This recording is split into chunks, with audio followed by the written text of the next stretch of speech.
Here's a full day of eating as an aspiring pro bodybuilder. First, before I had my first meal, I got in some steps. This is just like an hour of me walking around, just fasted cardio. Then to start the first meal, I have yogurt, chocolate, peanut butter, granola. Then to mix it with that as well, I got the honey granola from Kodiak. Then a little bit of Reese's peanut butter, honey. Mix those all together and then you got this beautiful thing right here.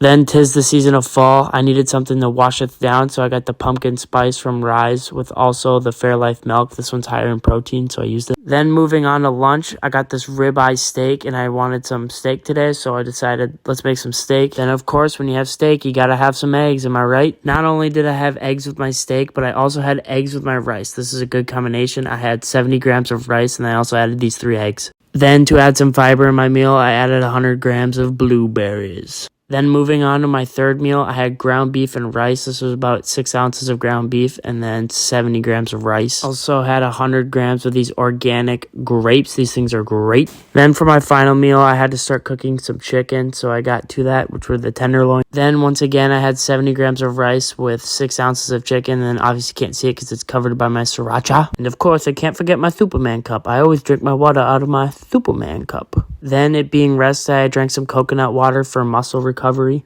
And just how I started today, I wanted to end the day the same. I had a protein shake, which was the C4 Reese's with the Fairlife milk. And that's what a rest day, full day of eating looks like as an aspiring pro bodybuilder.